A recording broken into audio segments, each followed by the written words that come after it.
Me voy presentando para quienes no me conocen.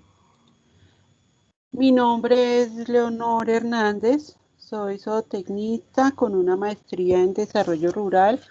Yo no me acuerdo si con ustedes me alcancé a presentar la primera sesión. Eh, Soy docente de tiempo completo de la Facultad de Medicina Veterinaria y de Zootecnia de Uniagraria. Soy la coordinadora académica del diplomado y para mí es un gusto finalmente poder acompañarlos en esta sesión. Bienvenidos todos y todas, agradezco siempre el compromiso que han tenido. Yo sé que no es fácil, tengo claro que en muchas ocasiones vienen corriendo de campo para alcanzar a llegar a nuestras sesiones, pero es un esfuerzo pues que todos valoramos muchísimo, muchísimo y agradecemos pues que nos puedan acompañar en estos espacios de reunión. Cuéntenme ustedes cómo están. Bien, profe, feliz día del veterinario. Gracias. Hoy estuvimos de celebración en la facultad con copa de vino, pero yo me tomé fue un tinto. Estuvimos pues así reunidos así de esta forma, pues por ahora mientras nos seguimos cuidando nos toca reunirnos así. Cero celebraciones por ahora, pero sí, muchas gracias. Así toca así por ahora. Sí. ¿Cómo va la situación en las regiones? Cuéntenme, ¿van mejorando el tema de abastecimiento? Que eso es lo que nos ha tenido como preocupados en estos días. Pues por unas zonas en lo que a mí me corresponde, no he tenido problema de movilidad para dar asistencia técnica, pero sí han tenido bloqueos intermitentes, lo que ha sido Risaralda, San José del Alcázar, Marmato no ha tenido problema, han seguido surtiendo a Medellín, pues lo que me toca a mí. Y en La Pintada, bloqueos intermitentes, pero creo que ya han soltado mucho eso. Ay, qué buena noticia. Sandra, ¿ibas a hablar? Sí, señora, acá en el departamento de Risaralda, el fin de semana realizamos apoyo a todos los mercados campesinos en diferentes municipios del departamento con muy buenos resultados. Y la movilidad, pues, está algo compleja por la escasez de combustible. Uy, sí, claro. Sí, me imagino. Gracias por ese reporte. Pues yo acá en Bogotá, entonces, pues yo como no me muevo mucho en mi casita, pero sí el fin de semana estuve haciendo mercado y sí estaba un poco, casi el doble me tocó pagar. Pero pues lo sabíamos pues porque por los bloqueos y todo ese tema. Sí. Pero lo triste es que ahora me estaban contando en la minorista en Medellín, un kilo de plátano está a 2.000 pesos y al productor esta semana le han pagado 650. Le siguen pagando igual el precio, antes por debajo a como estaba la semana pasada y antepasada. Terrible. Está triste, sí. Sí, siempre los más afectados son nuestros productores, a quienes queremos y cuidamos tanto desde nuestro gremio. Sí, bueno, entonces vamos a dar inicio, pero quiero mostrarles primero una cosita en nuestra plataforma, en nuestra aula. Les voy a compartir pantalla y sonido porque también vamos a tener videos hoy. Ustedes me confirman si están viendo mi pantalla.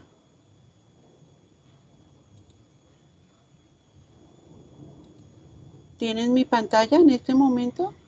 Sí, señora. Ok, bueno, ustedes ya conocen nuestra aula, ¿cierto? Miren, yo ingreso siempre por acá para vernos, pero quiero mostrarles que los contenidos que corresponden al tema 4, que es el que iniciamos hoy, nos vamos a ver lunes, martes y miércoles, ya están cargados. Vamos a ver la ley SNIA y sus implicaciones para Colombia. Está la presentación que les voy a presentar el día de hoy. Todo este contenido es descargable. ¿Listo? Ahí está la presentación. Hay un material bibliográfico de referencia.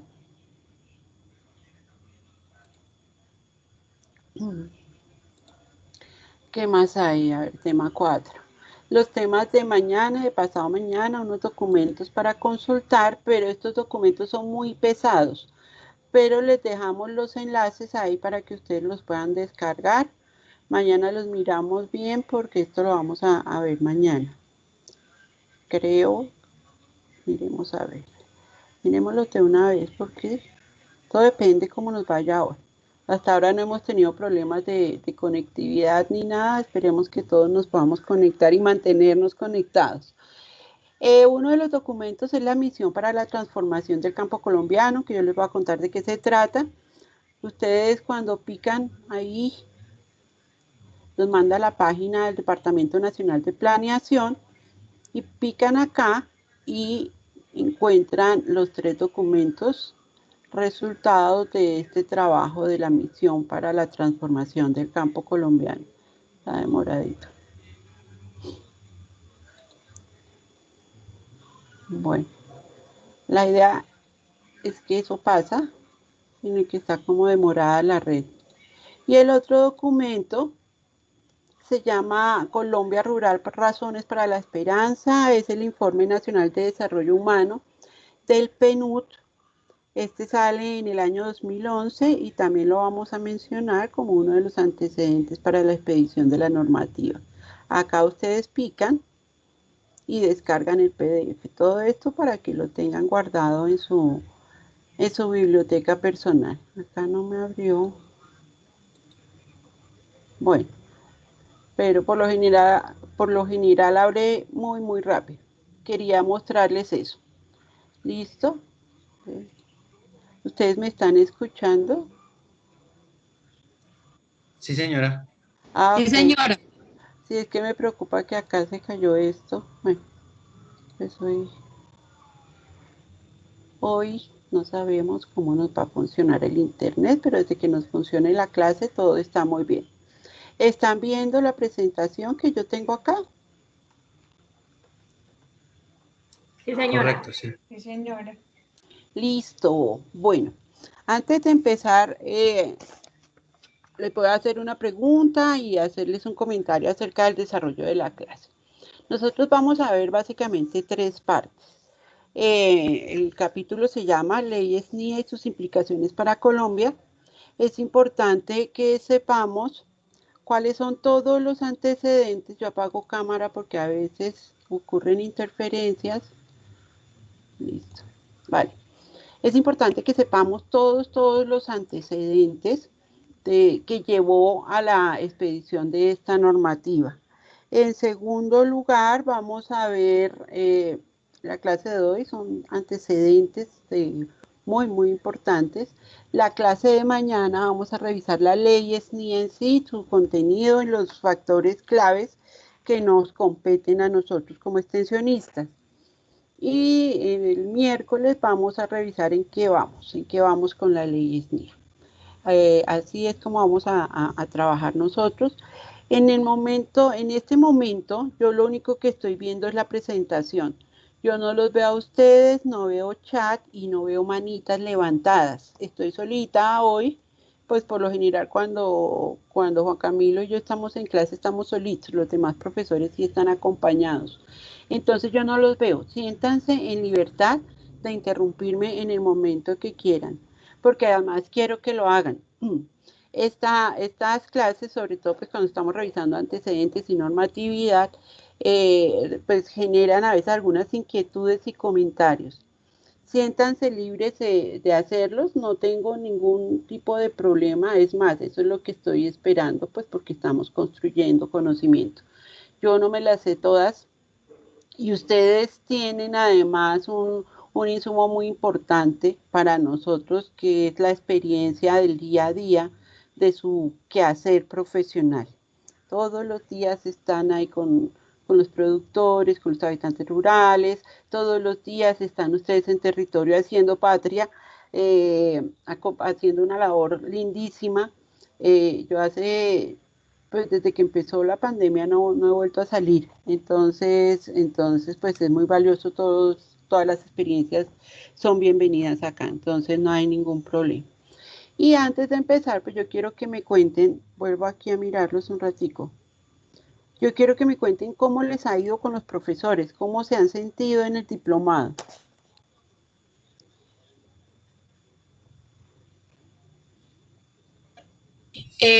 Pues particularmente muy bien, son temas de suma importancia para todas las actividades que desarrollamos nosotros con los productores y en campo, y se han dejado muy buenas enseñanzas. Ah, qué bueno, Sandra. Sí, es muy importante, pues porque es que nosotros hacemos una evaluación, pero es al final. Pero si hay algo que corregir, algo que cambiar, pues estamos a tiempo de hacerlo y aquí estoy yo, no es para que acusemos a nadie, incluso yo soy sujeto de evaluación. Entonces, pues estamos a tiempo y si quieren de verdad que incluyamos algo adicional, pues ustedes ya conocen todas las temáticas, pero si hay inquietudes adicionales, pues con mucho gusto estamos nosotros aquí para ver cómo les podemos acompañar y complementar a lo que vamos a revisar durante nuestro diplomado. Bueno, ¿alguien más iba a hablar? No, profe, sí, todas las clases, pues sí, muy interesantes, muy dispuestos pues los profesores.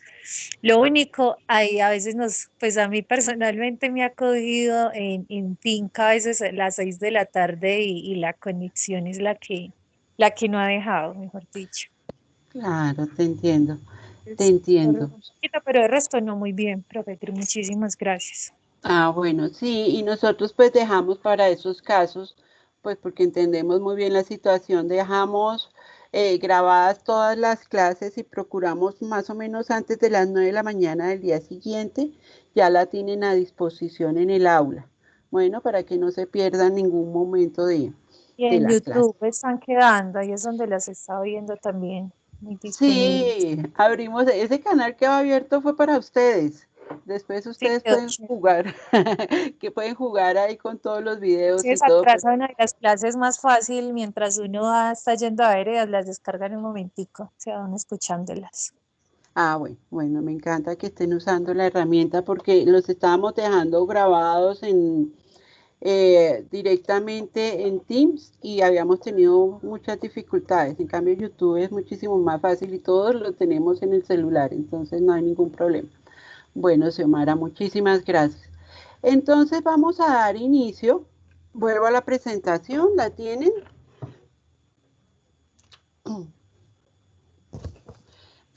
Vamos a iniciar con la primera parte de nuestra presentación. Como les dije, a mí me gustan mucho los videos y es durante esta primera clase donde vamos a ver algunos videitos de apoyo para que no se aburran de mí. Y también espero pues que ustedes me colaboren con sus valiosos aportes. Bueno.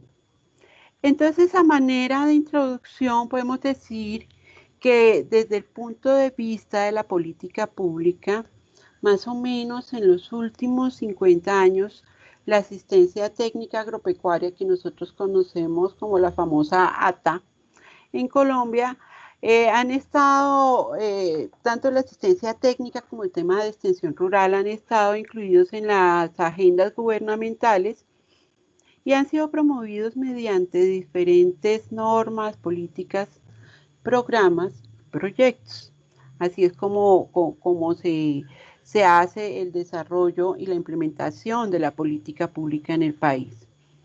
Estos en su mayoría han sido coordinados por el Ministerio de Agricultura e implementados y ejecutados por entidades del sector agropecuario, tanto de orden nacional como de orden regional, territorial, por intermedio, en este momento, hasta hace poco tiempo, claro que humatas todavía hay muchísimas, por intermedio de las humatas, los centros provinciales de gestión agroempresarial y por las empresas prestadoras de servicios agropecuarios que nosotros conocemos como EPSAGRO.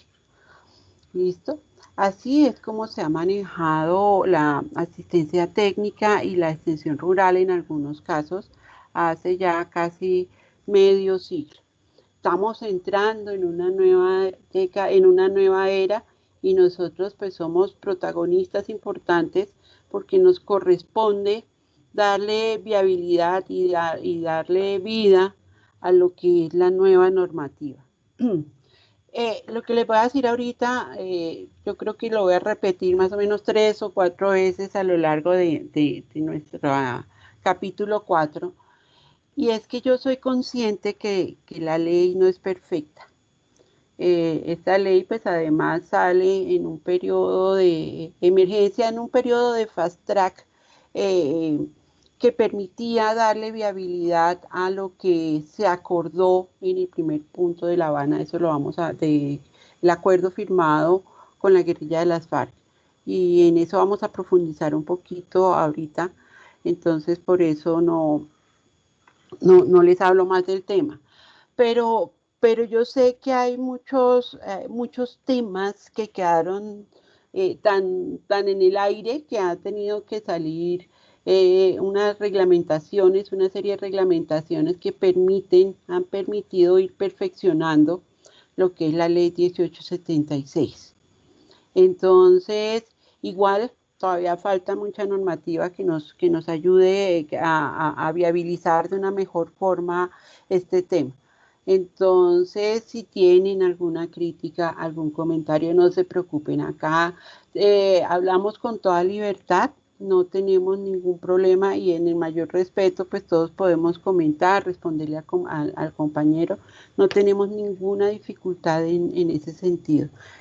Nosotros, pues obviamente desde nuestra posición no podemos tomar partido político, ¿sí? Pues reconocemos las dificultades que se viven en el país, no solo ahorita, sino unas dificultades que vienen hace muchísimos años atrás. Entonces, y conocemos tanto pues los profesores que estamos acá acompañándoles, hemos recorrido el país haciendo lo que ustedes están haciendo en este momento, pues entonces reconocemos todas las dificultades y sabemos pues que la ley no va a dar solución en toda medida que se requiere. Entonces, no tengo ningún problema en escucharles. Y yo creo que ninguno de los compañeros. Y es el momento de desahogarse, si quieren hacerlo. Bueno, el Ministerio de Agricultura hacia el año 2012 diseña y reglamenta varios instrumentos para acceder al servicio de asistencia técnica agropecuaria mediante mecanismos de convocatoria pública que en un principio permitirían focalizar los recursos limitados e ir aumentando la cobertura progresivamente hasta contar con un servicio universal. Dentro de estos instrumentos que diseña el Ministerio de Agricultura tenemos 3 que tenemos aquí resaltados con colorcitos marrones, que está la asistencia técnica directa rural, incentivo a la asistencia técnica gremial y el incentivo a la asistencia técnica especial. Vamos a verlos uno a uno, pues no sin antes decirles pues que los ministerios como tal, ellos se concentran en expedir la normativa y en delegar responsabilidades. Entonces, no es que el ministerio lo haga de manera directa, sino que él cuenta con diferentes entidades, se cuenta también con los gremios para darle viabilidad a las políticas que desde allí se expiden, pasan a estudio, a los congresos, al Senado, y allí pues ya después finalmente pasa a sanción presidencial. ¿Listos? Entonces vamos a verlos uno a uno y ahorita comentamos. Tenemos en primer lugar la asistencia técnica directa rural, cuyo objetivo principal es contribuir al desarrollo rural y al mejoramiento de la competitividad y productividad agropecuaria de todos los productores del campo. Para el diseño y puesta en marcha de este instrumento, hacia el año 2000 se expide la ley 607, ¿sí?, que reglamenta lo que es la asistencia técnica. Viene la ley 607 y también, pues como toda ley no es perfecta, a veces le faltan algunos asuntos por resolver, vienen algunos decretos reglamentarios o resoluciones reglamentarias que permiten irla perfeccionando. Hasta hace 3 años nosotros estábamos trabajando la asistencia técnica basados en la ley 607, pero cuando llega la ley 1876, esta la deroga. Eso lo vamos a ver más adelante. Bueno, tenemos en segundo lugar el incentivo a la asistencia técnica gremial, que ha buscado promover la inversión de recursos para fiscales en asistencia técnica. Este incentivo cubre hasta el 50% de los costos de servicio de la prestación del servicio de asistencia técnica, capacitación y actualización de los actores que prestan la atención a los usuarios. El instrumento ha estado dirigido sobre todo a pequeños y medianos productores agrícolas, pecuarios, acuícolas, forestales, que encontramos nosotros descritos de una manera perfecta en el artículo 3 de la ley 607. Tenemos también, en tercer lugar, el incentivo a la asistencia técnica especial. Su objetivo es fortalecer las capacidades de los pequeños productores en condiciones de vulnerabilidad, con miras a que puedan acceder a los diferentes apoyos de la política agropecuaria y del desarrollo rural para mejorar su competitividad, ingresos y calidad de vida mediante un acompañamiento, óigase bien, integral.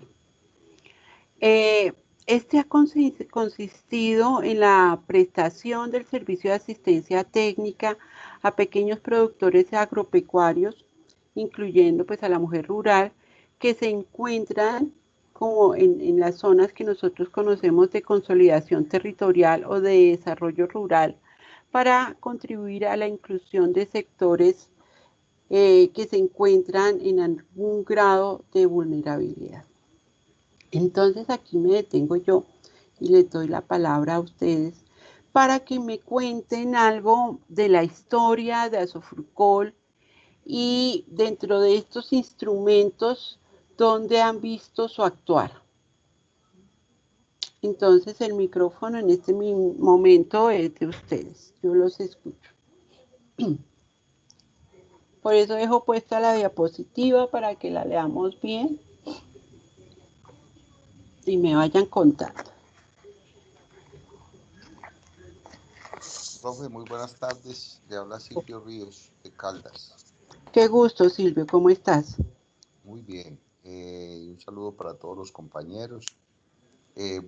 Nosotros desde Asofrucol, dentro de la misión, la visión que tiene Asofrucol es proyectar la asistencia técnica, la transferencia de tecnología hacia el 2023 y al 2030, porque ya estamos hablando de una visión con más amplio espectro.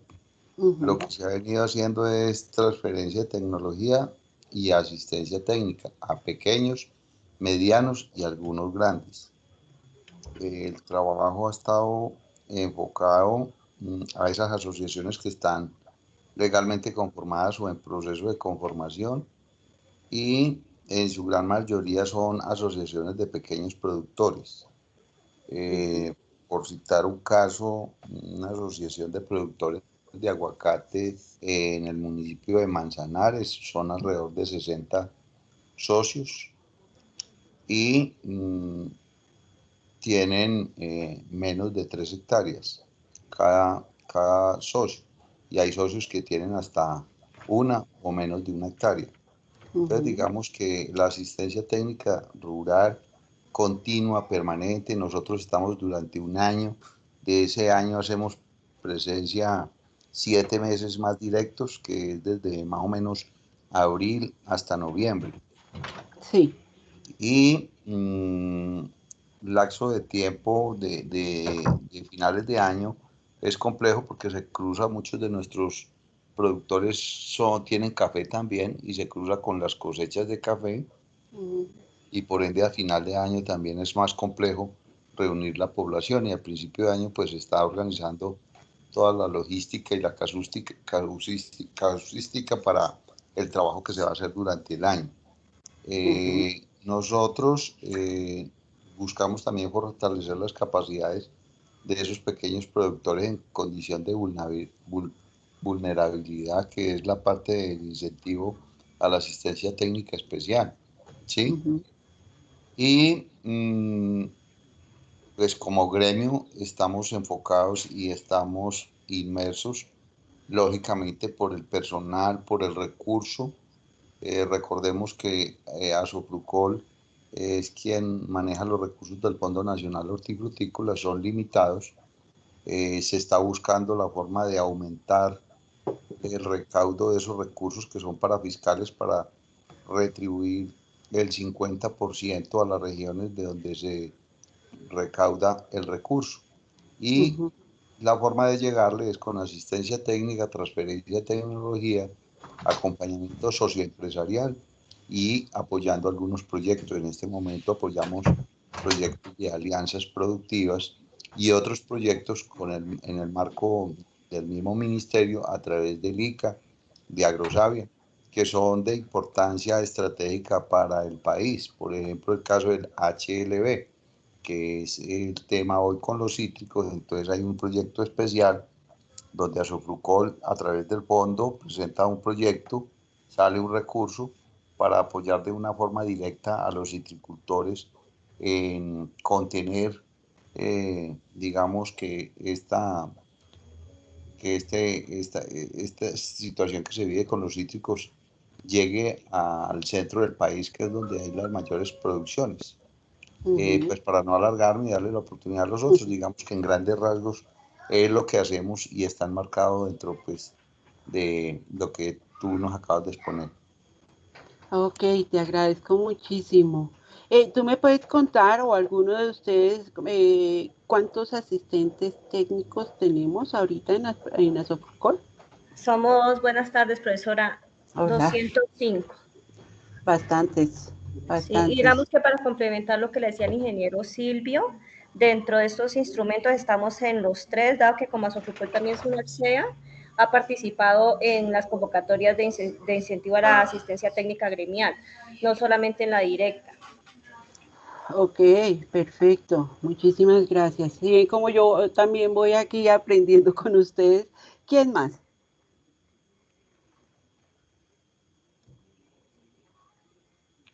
¿Nadie más? Bueno, digamos que aquí hay mucha tela que cortar. Bueno, de manera histórica podemos decir, y todos lo conocemos, más ustedes, el capital humano es el factor estratégico más importante para lograr el desarrollo de las naciones, que en conjunto con el desarrollo tecnológico permitirá satisfacer la demanda de una población creciente que día a día está exigiendo productos de calidad y sobre todo inocuos. Eso significa pues que más adelante vamos a revisar con ayuda de ustedes el tema de seguridad alimentaria y de sostenibilidad, que es importante que no lo dejemos de lado. Me voy a referir en este momento un poquito a la reforma rural integral, que es la propuesta del punto 1 de los acuerdos de paz de La Habana, además que fue la que se discutió más. Ustedes saben más que nadie que el factor de guerra y de conflicto afectó de manera principal al sector rural. Entonces, pues era muy importante que fuera el primer punto que fuese tratado, pues porque tiene mucha tela que cortar, vuelvo y repito, y ahorita vamos a profundizar mucho en ese tema. Entonces, el punto 1 reconoce la importancia de la asistencia técnica en el fortalecimiento de las capacidades productivas de la economía campesina, familiar y comunitaria, de forma que el desarrollo de sus proyectos productivos sea exitoso y se estimulen procesos de innovación tecnológica. Para dar cumplimiento a esta necesidad, el gobierno abre un periodo de fast track, que es un periodo muy corto de tiempo. Recuerden que el acuerdo se está firmando más o menos en el segundo semestre del año 2016 y este periodo dura hasta diciembre del año 2017. Ustedes saben que crear una nueva legislación lleva bastante tiempo, bastante discusión, y por eso pues es que la ley ha quedado con algunas falencias y es por eso que ha sido necesario que se expidan algunos decretos y unas resoluciones reglamentarias, ¿sí? Pero pues a partir de todo ese trabajo y de otro trabajo previo que vamos a revisar ahorita, entonces el gobierno nacional expide la ley 1876 del 29 de diciembre del 2017. Entonces estábamos sobre el tiempo para que fuera expedida y esta ley dice por medio de la cual se crea el Sistema Nacional de Innovación Agropecuaria y se dictan otras disposiciones. Entonces, para seguir adelante con lo que es nuestra ley, perdón un segundito. Vale, entonces vamos a ver algunos antecedentes. Perdón un segundito, callamos a la perrita. Un segundito, qué pena con ustedes.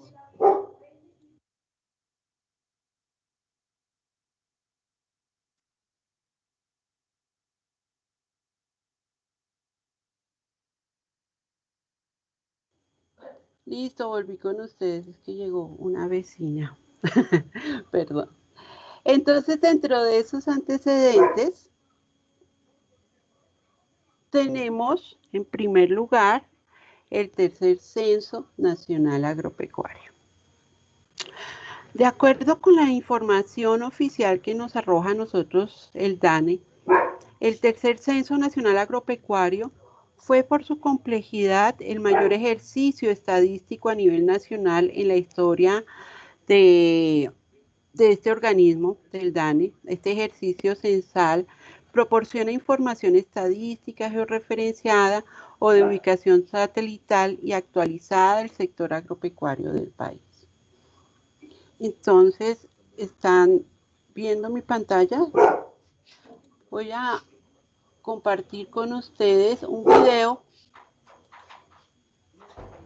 y yo quiero que me digan a mí si están escuchando.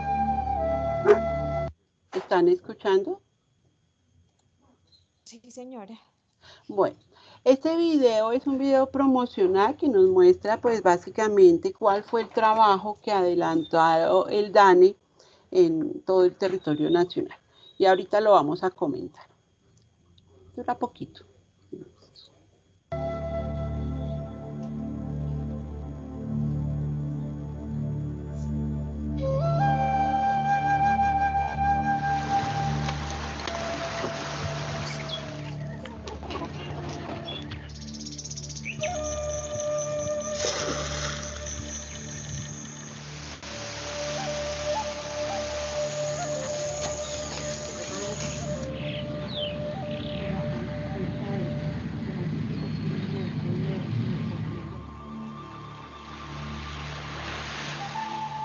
Yo me voy contigo, negra del alma, te va y me deja solo. Yo me voy contigo, negra del alma, te va y me deja solo.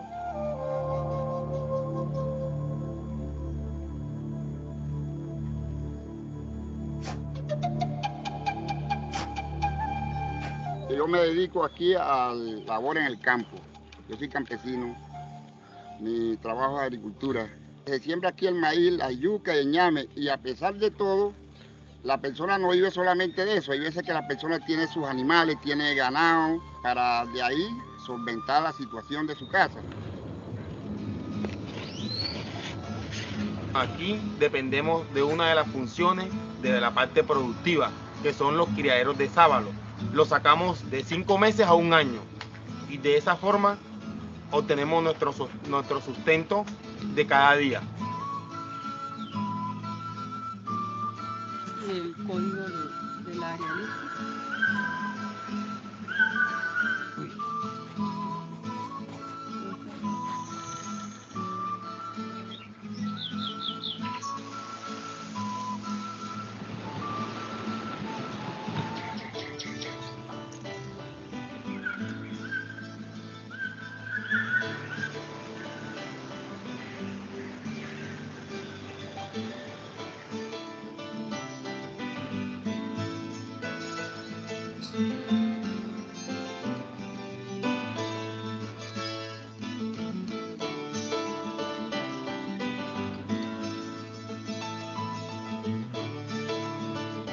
Lo que básicamente estamos haciendo en este momento es viajando por todo el país, capacitando los staffs que van a trabajar en la recolección de toda la información del tercer Censo Nacional Agropecuario.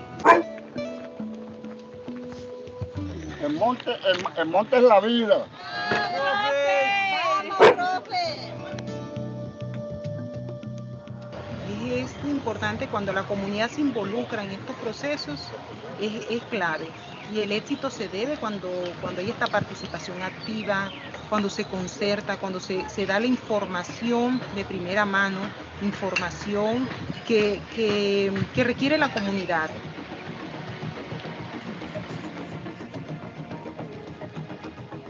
Muchas comunidades pues se van a beneficiar porque entonces a nivel nacional se va a saber qué cultivos tiene, qué frutas, qué árboles forestales tiene.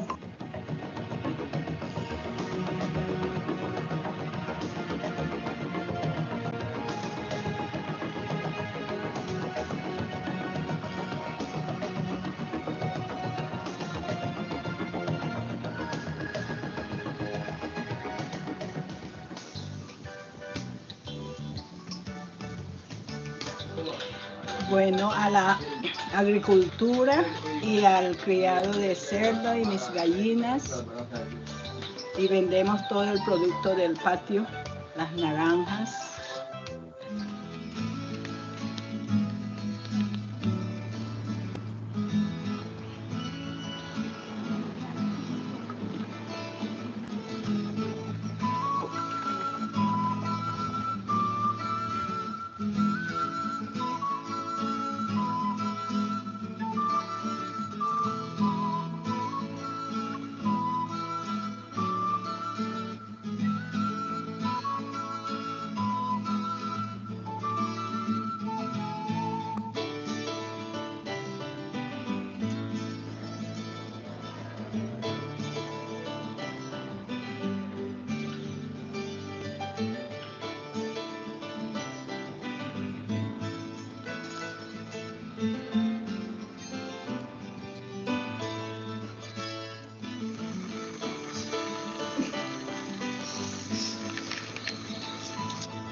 Listo, chicos.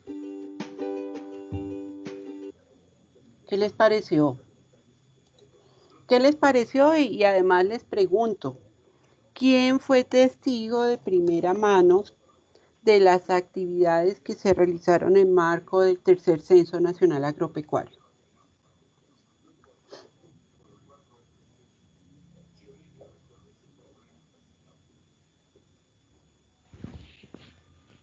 ¿Siguen ahí? Voy para acá, a mirarlos. ¿Alguno de ustedes estaba, pues me imagino, supongo que sí, estaba en región cuando fueron los censistas a adelantar el ejercicio del censo? Profe, pues la verdad no quería participar porque pienso que el grupo es grande y que no se vuelva un tema de 2 o 3 que se estén hablando. Pues conocimos personas de la región y de la zona que estuvieron realizando el censo, ¿sí? Lógicamente es una información en todo el país en cuanto a lo del video bonito, porque en todas estas zonas donde uno cree que difícilmente se va y que se tienen estadísticas y todo, pues desde allá salió información también como de todas las regiones del país. Hoy lo que uno dice es que el censo es una fotografía, pero que al día siguiente, por decirlo así, también esa fotografía cambia porque es dinámica. Hoy, por ejemplo, si hablamos con el Censo Nacional Agropecuario, el que tenemos del 2014 a hoy al 2021, nos valemos de las evaluaciones agropecuarias que se hacen con los municipios y las gobernaciones. Me voy a salir un poquito del tema, es para decir que cada vez esta información va cambiando.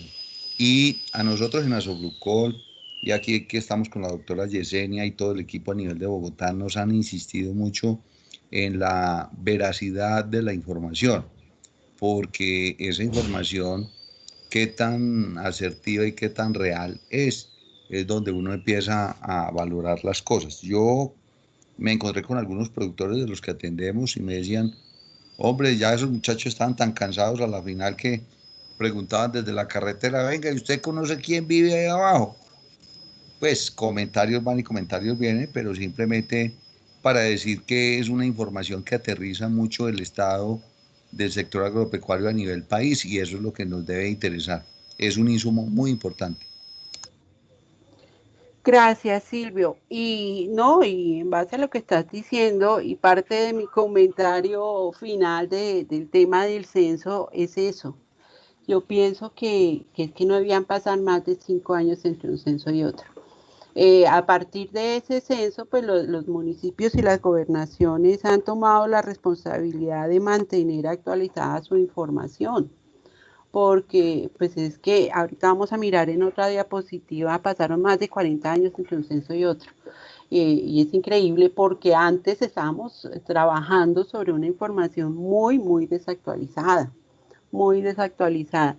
Sí, y de los otros grupos, sí, efectivamente me han dicho que aquellos que fueron testigos de primera mano sabían que no habían estado realmente en todos los lugares.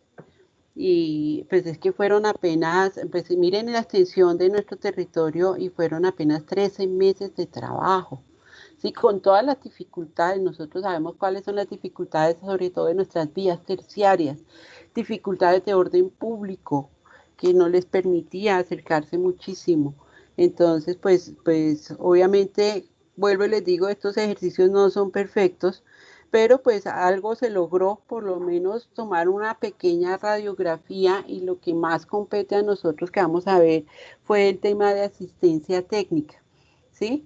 La cual pues que la ley 607 decía la asistencia técnica debe llegar a todo el mundo, a todos los pequeños y medianos productores, agricultores familiares, etcétera, etcétera, y mira que los datos que nos arroja el censo son alarmantes en ese sentido. Muchísimas gracias, Silvio. ¿Quién más? Pues simplemente para complementarle un tema. Hoy yo ando muy preocupado con las evaluaciones agropecuarias por lo siguiente.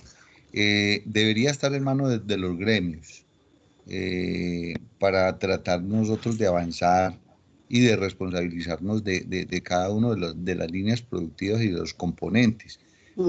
La preocupación mía es porque muchos de los funcionarios que están hoy en las UMATA, Secretarías de Agricultura, Secretarías de Desarrollo Económico, pues son cuotas burocráticas de los políticos.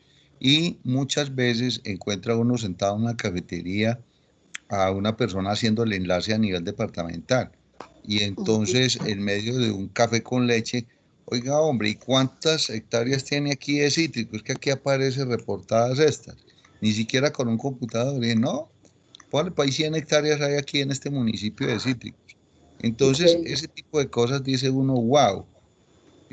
Realmente hoy miramos nosotros que en Caldas aparecían como 6.000 hectáreas en aguacatejas, y nosotros que estamos en campo interactuando con la gente, con todo, hemos hablado y nos hemos sentado, ya nos han consultado, y venga, no, realmente si hacemos el tema estamos por alrededor de 15.000 hectáreas. Entonces esto también los ha llevado a una dinámica de despertar un poco más, pero parte del proceso no es simplemente por criticar, sino por decir que vamos en un proceso constructivo. Sí, exactamente eso se trata de construir, ¿no? Pero pues mira el esfuerzo tan grande que ustedes están haciendo. Me están diciendo son 205 personas a nivel nacional, y figúrate esa responsabilidad tan grande que tienen, pues en un país que es tropical, que está produciendo todos los días del año, porque nosotros nunca paramos, y asumir esa responsabilidad sí es un compromiso enorme. Gracias, Silvio. ¿Alguien más? Hola, profesora. Hola. Yo estuve participando, pues participé de las encuestas agropecuarias en el año 2011 y pues según lo que estaba comentando usted en el tema del censo, pues no es una información muy confiable, pero por lo menos es una información, una base para partir de ahí.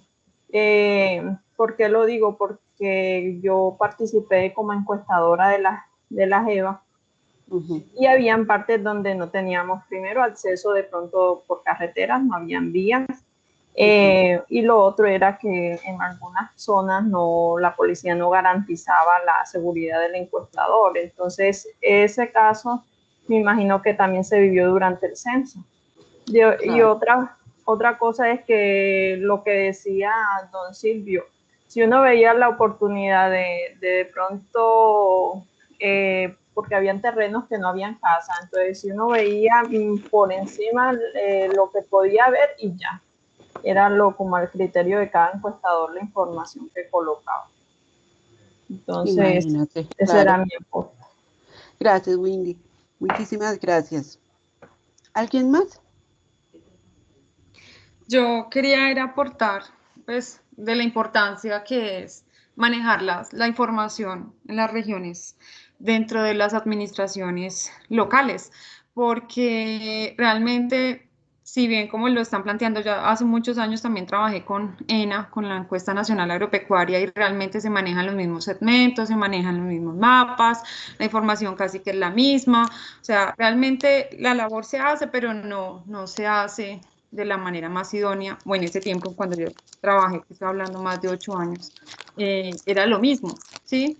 Pero es muy triste llegar a las administraciones locales, a las alcaldías, incluso las gobernaciones, y todo el tiempo están buscando información de terceros, información de gremios, información, porque no tienen la información en los mismos municipios, y cuando se levanta de la misma manera, ¿sí?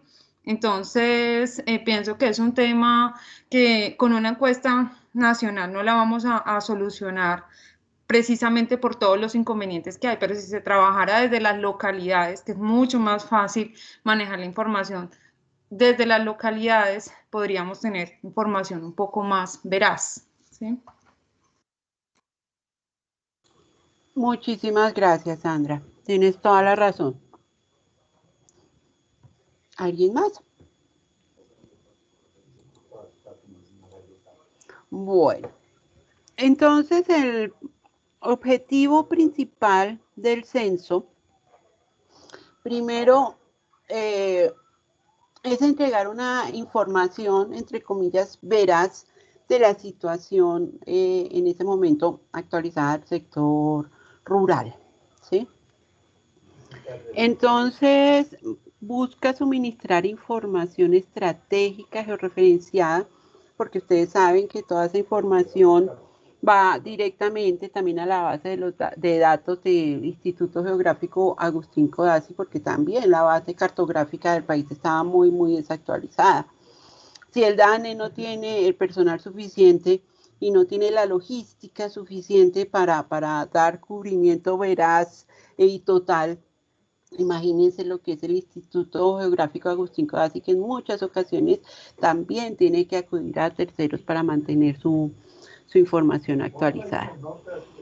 Entonces también buscaba construir el marco estadístico de las unidades de producción agropecuaria que todos conocemos como UPA, correspondiente a los subsectores agrícola, forestal, pecuario, acuícola, pesquero, y de las unidades de producción no agropecuarias,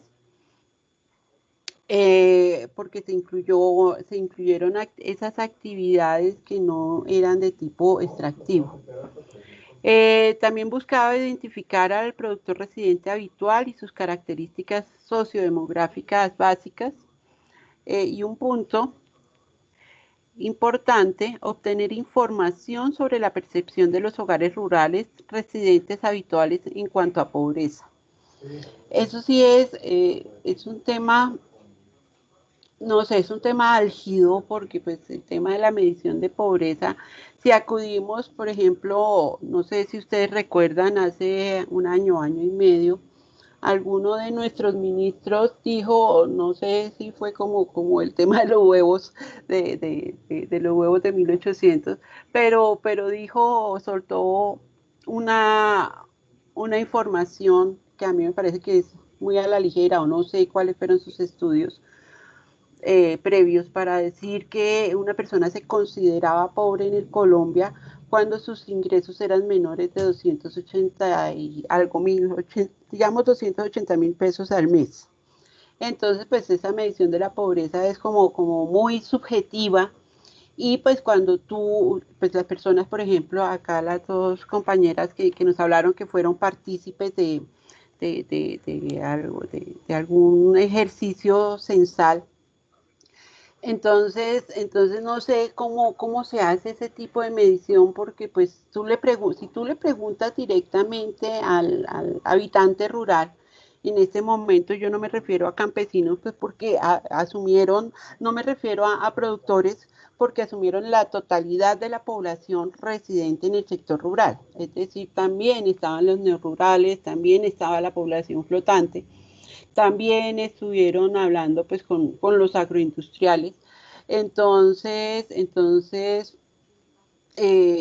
esa información a mí, sino de manera personal, estoy hablando de manera personal, puede que ustedes tengan otra percepción de eso. Entonces no creo que haya sido muy fiable esa información de medición de la pobreza, sobre todo cuando tú como censista vas a hacer un diagnóstico en cuánto tiempo tienes tú para recoger la información en un predio, por ejemplo, ¿sí? Entonces, no sé, pues, qué piensen ustedes de eso. También buscaba establecer el inventario agrícola y de plantaciones forestales y el inventario pecuario, además del área del espejo de agua para la actividad acuícola y la pesca marítima y continental. Opiniones, comentarios hasta ahí. Bueno, vamos a ver, si quieren interrumpir, háganlo con toda confianza. Vamos a ver un cuadro resumen de la cobertura y sobre todo el tema de cuánto tiempo ha pasado entre un censo y otro, ¿sí? Entonces, pues al día de hoy ya estamos muy desactualizados. La dinámica que ocurre en el sector, pues es una dinámica diaria. Todavía vemos desplazamientos por diferentes factores, todavía hay desplazamientos por violencia. Todavía hoy en día también vemos unos desplazamientos poblacionales y de cambios de producción dado por tema de cambio climático. Entonces, hoy en día puedes ser productor de café, pero mañana estás haciendo la transición a cacao porque el factor climático te está afectando bastante tu producción cafetera. Es un ejemplo que estoy poniendo. Entonces, pues yo creo y sigo siendo ferviente creyente del tema de que no pueden pasar más de 5 años si hablamos a manera de carácter nacional entre un censo y otro. Y también creo en lo que nos dice la compañera, creo que fue Sandra, que nos dijo pues esa responsabilidad debía asumir lo local, ¿sí? Los municipios debían estar atentos y no basarse en información terciaria. También el compañero nos dijo por qué no los gremios asumen esa responsabilidad, ¿sí? Entonces, pues, por eso acá estamos construyendo y podrían ser unas opciones totalmente válidas. Pues vemos, obviamente, el carácter de cobertura entre los censos anteriores. Se dice pues que este censo abarcó el 98,9% de todas las unidades. Incluyó en este caso el distrito capital, cubre población étnica y no étnica, y cubre la población también que se encuentra ubicada en los parques nacionales naturales. ¿Listo? Obviamente, pues el tema de población ha aumentado. En este momento contábamos con 47 millones de habitantes a nivel nacional. El año pasado sobrepasamos los 50 millones. Y pues si contemos toda la población migrante, entonces hemos crecido muchísimo. Eso implica pues también una demanda mayor de alimentos. Eso implica una variación también en el sistema productivo. Entonces, sí, estamos atrasados, pero era necesario hacerlo porque, pues primero, la información estaba muy atrasada y segundo, estábamos en ese momento ya sentados en una mesa de diálogo que debía recoger esa radiografía que pretendía y que nos entrega el DANE a nosotros, y la entrega a manera de boletines.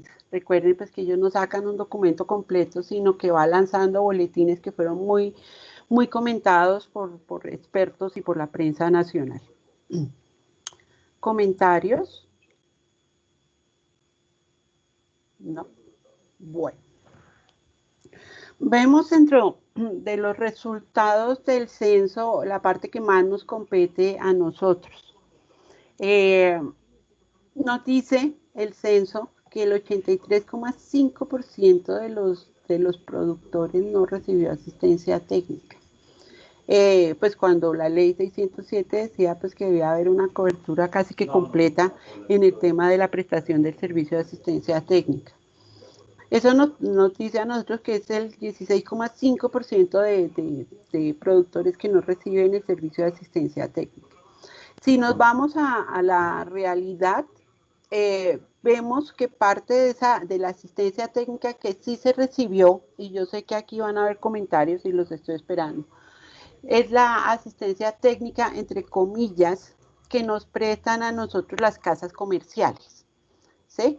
Entonces yo tengo un problema de algún tipo de plaga, voy, busco ayuda y lo primero que encuentro es una casa comercial que manda obviamente su técnico, su profesional, lo manda allá y él dice, sí, el problema es este, mira, este es el producto.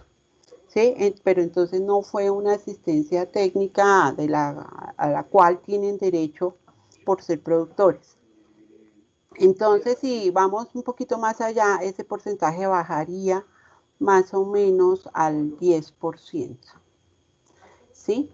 Sumémosle ahí, si vemos el texto que está aquí en la parte izquierda, que ustedes pueden ir leyendo, obviamente mucha de la población que fue censada pues eran grandes productores, y si te preguntan a ti, eres un gran productor, ya sea de ganado o eres un agroindustrial que tienes palma o grandes cultivos de piña, etcétera, etcétera.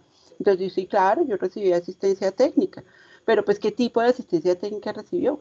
¿La está pagando? Entonces eso es un interrogante que nos queda ahí. Yo quisiera comentarios acerca de este tema de la cobertura de asistencia técnica.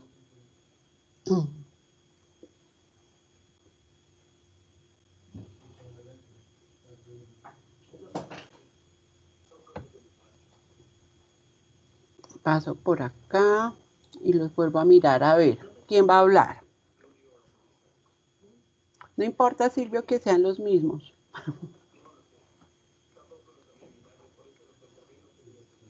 Diría que a pesar de que es un porcentaje muy bajo, sigue siendo muy alto para la realidad, porque lo que voy a hablar por el departamento, lo que uno ve, asistencia técnica muchas veces, los récords que hacen en las sumatas, porque van y atienden eventualmente un cultivo, eso es una asistencia técnica, y pues eso yo no lo considero como una asistencia técnica, y por ende creería que es mucho más bajo el porcentaje de asistencia técnica en el país. Álgido eso que acabas de plantear, pero lo creo, realmente lo creo yo. Y yo fui asistente técnico en UMATA, mejor dicho, yo cuando salí para mi pasantía, yo trabajé en una UMATA y yo sabía lo que era eso.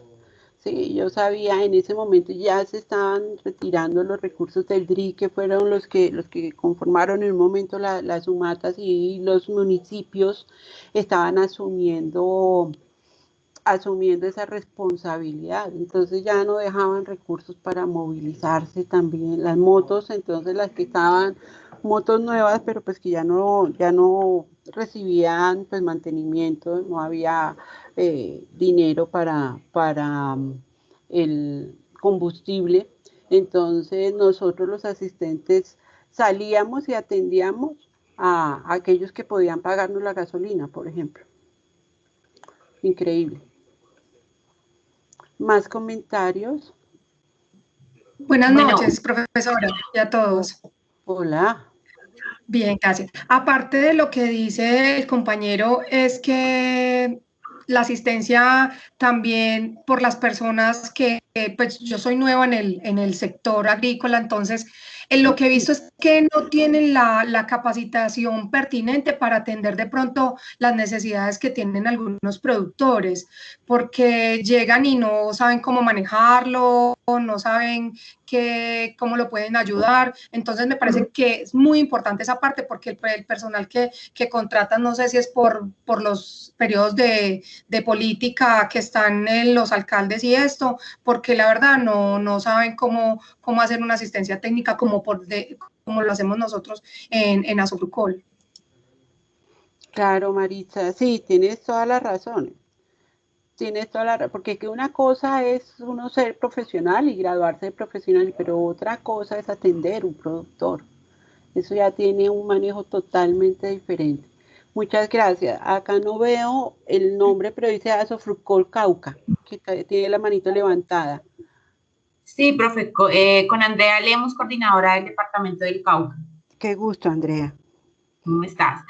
Bueno, con relación a su pregunta, definitivamente, pues a nivel regional también es una preocupación bastante grande siempre para los productores el hecho de tener una asistencia técnica calificada, pienso yo, teniendo en cuenta que nosotros estamos, digamos, priorizando procesos de certificación, entonces es muy importante que sean ingenieros agrónomos certificados con tarjeta profesional los que realicen este tipo de asistencia técnica para poder lograr sostener a estos predios exportadores y a estas certificaciones que así lo requieren.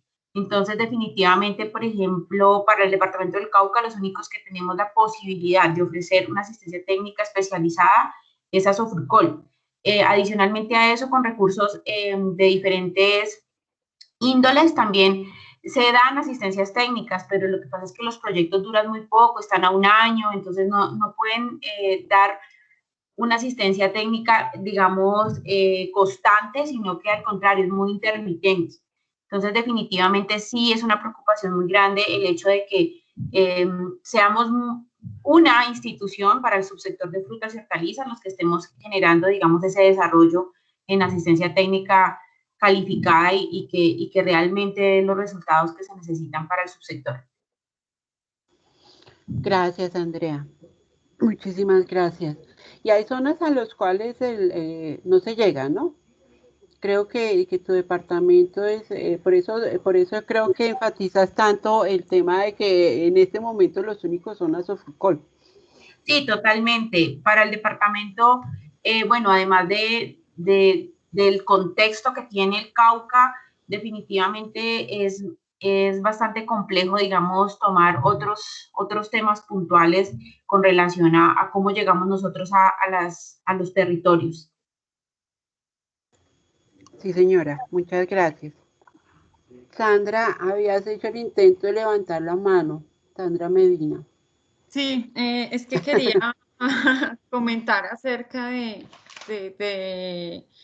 la percepción que se tiene de la asistencia técnica, ¿sí? Y de la importancia que es para el productor en estos momentos. Ya tal vez los productores están tan desilusionados de que la asistencia se tradujo a ventas, que realmente cuando uno arranca en las zonas, sobre todo que han sido muy atacadas por ventas de insumos, empezar con comunidades, lo hablo desde el inicio, cuando yo entré a Asofrucol hace 8 años, que empecé con una zona que era bastante comercial, como que la gente era incrédula de que pudiera haber una entidad que estuviera prestando una asistencia técnica, conciencia, integral, que pensara realmente en los problemas que los aquejan a ellos. Y es una constante ver que se ha delegado la responsabilidad a las casas comerciales y desde las universidades a uno como ingeniero agrónomo lo forman para vender productos.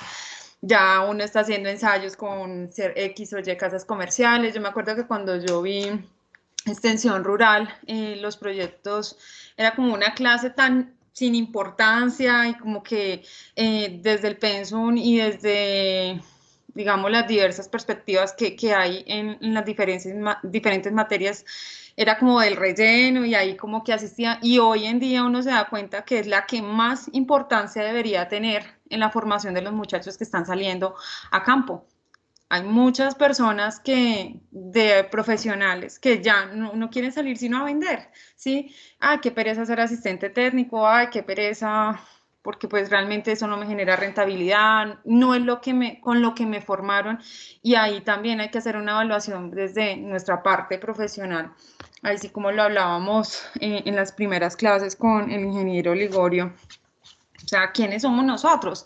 ¿Y qué papel tan fundamental estamos cumpliendo en nuestro rol, que a veces uno como que no se da cuenta y termina siendo psicólogo, termina siendo el amigo, termina metiéndose en una cantidad de problemas sociales, económicos, políticos, morales, éticos, y esa responsabilidad tan grande que a veces tenemos en campo, que no están asumiendo otras entidades desde sus áreas, es un vacío, y es un vacío grande, y es triste ver que no se le da desde las universidades. Personalmente pienso que hay que trabajar mucho en estas áreas, y en lo que es la parte agrícola y pecuaria está totalmente desatendida, y la asistencia tiene otro sentido, otra proyección. Y no es por nada, pero cuando uno va a campo, la gente realmente quiere mucho a Sofrucol, es porque el enfoque es diferente y el trabajo que se hace es muy diferente. Y realmente uno evalúa, y no por hablar del comité de cafeteros, pero es que el comité de cafeteros de lo que fue hace muchos años, hoy ya no queda nada, ¿sí? Y lo mismo otros gremios, y más cuando hablamos de arroceros, hablamos de cultivos más extensivos, pues peor. El tema es todavía un vacío mucho más grande, no solo con los pequeños, sino también con los grandes, ¿sí? Gracias, Sandra. Es que me pican la lengua. Sí, tienes toda la razón. Y yo lo hice. Cuando yo vi extensión en la universidad, lo mirábamos así como, nosotros no le prestamos la debida atención como estudiantes. Posteriormente, cuando yo me gradué, fui asistente técnico en una UMATA. Había empezado en mi pasantía, después seguí trabajando con UMATAS, y alguien me dijo alguna vez de la forma en que yo me involucraba con los productores, que yo estaba haciendo extensión, y eso me lo dijo quien es el rector hoy en día de la universidad. Y entonces quedé enrolada desde ese momento, hace muchos años, porque ya soy grande, hace muchos años quedé enrolada en el tema de la extensión. Cuando yo regresé a la universidad, más o menos hace unos 13, 14 años, que me encontré con el señor rector, y me dijo, ¿a qué te has dedicado? Y le conté. Me dijo, pues me encanta el tema, y me invitó a trabajar en la universidad, y trabajé muchos años desde la vicerrectoría de extensión, dirigiendo un programa, 2 programas dirigí ahí. Y ya cuando me di cuenta de eso que tú estás diciendo, que los muchachos no estaban prestando atención al tema de acompañamiento a los productores, y que los muchachos que están yendo, nosotros tenemos muchos estudiantes que vienen de la ruralidad a estudiar con nosotros, pero ellos se están quedando en la ciudad. ¿Qué hace un médico veterinario y un zootecnista en la ciudad? Nada. Y están nuestros productores desprotegidos. Entonces ellos soñando con ser caballistas o trabajar con el gran ganadero de la zona, pero ¿y dónde dejan la responsabilidad nuestra cuando tú asumes esta responsabilidad? Tienes que salir y entregarte a ellos. Sí, yo no digo pues que no se necesiten veterinarios en los grandes frigoríficos, no digo que no se necesite personal en las grandes industrias, pero fíjate que yo cuando yo estuve haciendo el PDA en Casanare, y nosotros hicimos convocatoria para contratar los profesionales, los ingenieros. Necesitábamos ingenieros agrónomos, veterinarios y zootecnistas. No conseguimos personal que atendiera la convocatoria, porque a ninguno le interesaba eso. no, yo estoy trabajando con este ganadero, no, yo tengo mi ganadería, no, y nadie le interesa involucrarse con el productor. Entonces, por eso yo decidí pedir cambio, porque yo lo pedí, cambiando todo, las condiciones laborales, cambiando absolutamente todo, y yo quiero la academia, ¿sí? Y esto que estoy haciendo aquí con ustedes, pues ustedes ya son profesionales y tienen una amplia trayectoria. Yo estoy tratando de transmitir esta necesidad a los estudiantes de medicina veterinaria y de zootecnia para que pidiendo, es un grito de auxilio, porque es que se necesitan ahí, la gente no está preparada, el profesional no está preparado para atender esta demanda. Perdón, pero es que me picaste la lengua, Sandra. ¿Alguien más?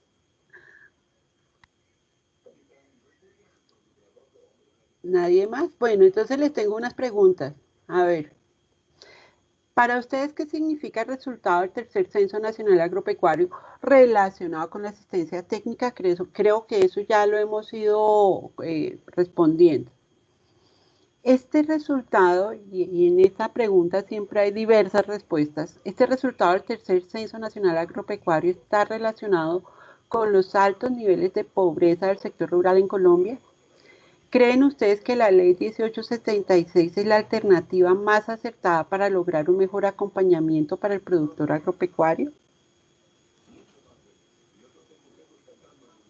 Espero sus respuestas.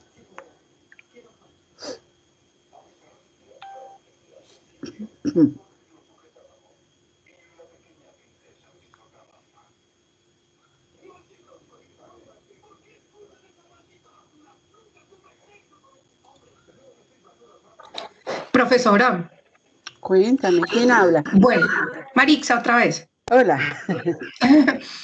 Bueno, pues yo creo que con estos altos niveles de pobreza se debe hacer como una, aparte de la ley 1876 que tiene alternativas muy buenas, pero aparte de eso, ser algo más descentralizado. ¿Sí me entienden? No como las sumatas que tienen en los municipios, porque ahí siempre se va a manejar los puestos políticos. Bueno, ojalá se acabe eso, pero pues por ahora se maneja así. Entonces no vamos a tener una continuidad, que es lo que se necesita. Además, también como lo decía la coordinadora del Cauca, tener esa asistencia profesional, especializada, que pueda dar solución a los productores del campo que se quieran quedar, a la nueva juventud, para que ellos tengan una mejor calidad de vida. Ok. Gracias. ¿Quién sigue? Ya les pongo otra vez la pantalla. Voy a compartir nuevamente. Estaba buscando un video. ¿Quién más?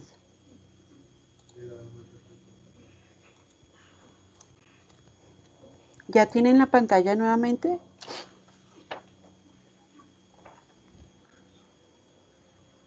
No. ¿No están viendo? Perdón. No sé qué. Ah, no.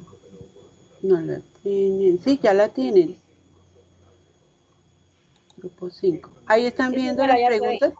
Ah, ok, gracias. Vale, ¿alguien más? Bueno, a mí me encantan todos estos diálogos. ¿Alguien iba a hablar, cierto? ¿O no? Sí, yo por aquí quería hacer como una acotación. Mi nombre es Guillermo Emilio, acá el departamento de Huila.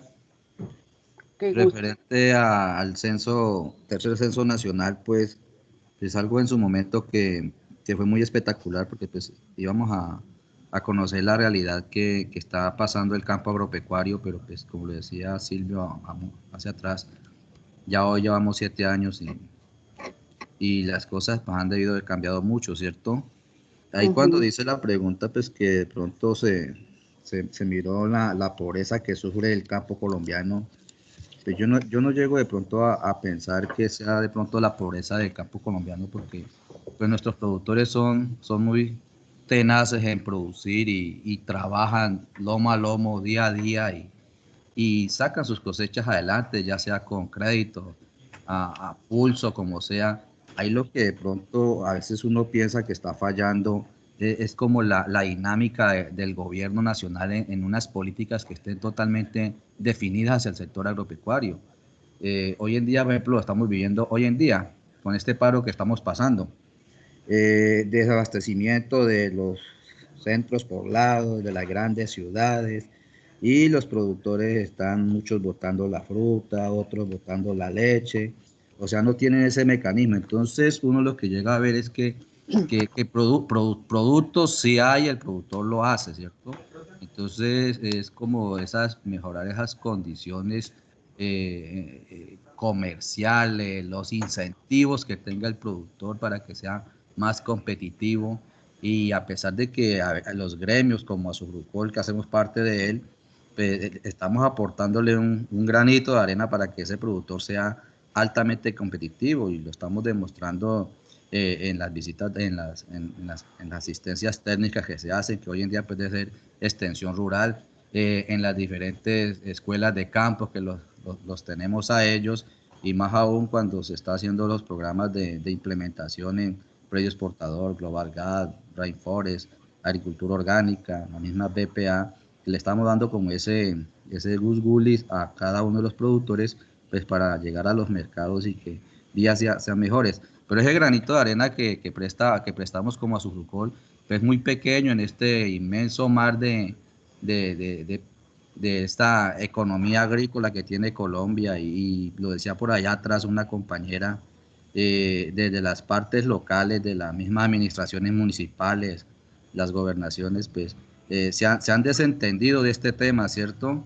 Y entonces ya uno mira desactualizado todos los inventarios que tiene que ver con el sector agropecuario. Y pues me voy a un ejemplo en Pitalito, Huila, que es un municipio grande acá en el departamento, es como el segundo municipio más grande del departamento. Y entonces uno se acerca a veces a la Secretaría de Desarrollo Económico y habla uno con los funcionarios, y dice el funcionario: sentémonos aquí, ¿cuántas hectáreas podrá haber en aguacate aquí en Pitalito? Y comenzamos todos a adivinar. Pues yo como Asogrucol puedo decir, pues yo tengo tantos productores y tantos productores son tantas hectáreas, pero de ahí para allá se comienza a desconocer. Entonces comienza uno a ver que la realidad de la economía de nuestras regiones pues está en manos de quién, no sabemos, porque pues las mismas administraciones no se apersonan de eso, y entonces uno comienza a decir, en Pitalito, que es un municipio grande acá del departamento de Huila, pues no sabemos en sí cuántas hectáreas hay en aguacate plantadas, pues, o sea, comienza uno a decir, estamos caminando como a ciegas, ¿cierto? Y así sucesivamente puede pasar en todo el país, pues es un punto de vista que tengo ahí al respecto, ¿cierto? Muchísimas gracias, y súper valioso. Muchas gracias. Ahí estamos. Gracias. Ahí estamos bien juiciosos y atentos, porque como no nos vemos, entonces... Sí, nos toca así de lejitos, qué pesar. Pero yo tengo el contacto de todos ustedes, que a medida que vuelva a empezar a salir, yo sí los voy a estar llamando. Por ejemplo, ahora a mitad de año me voy para Putumayo. ¿Alguien de Putumayo por acá? ¿No? No, creo que no. No, qué pesar. Bueno, sigamos adelante, porque quiero que al menos dejemos visto lo que es el punto 1 del acuerdo final, que contiene la reforma rural integral, que busca contribuir a la transformación estructural del campo, cerrando las brechas entre el campo y la ciudad, y las brechas existentes también en el mismo campo.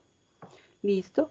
Y buscando crear condiciones de bienestar y buen vivir para la población rural, que finalmente ese es el objetivo principal cuando nosotros adelantamos procesos de extensión agropecuaria, como dice la ley, y extensión rural, como todos sabemos que es.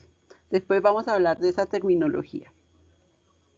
La reforma rural integral busca integrar las regiones, contribuir a la erradicación de la pobreza, promover la igualdad y asegurar el pleno disfrute de los derechos de la ciudadanía.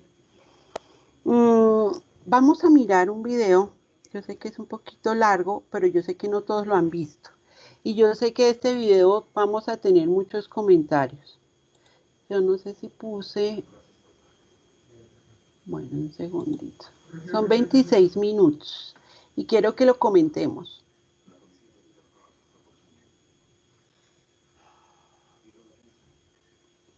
Hola, mi nombre es Andrés García Trujillo.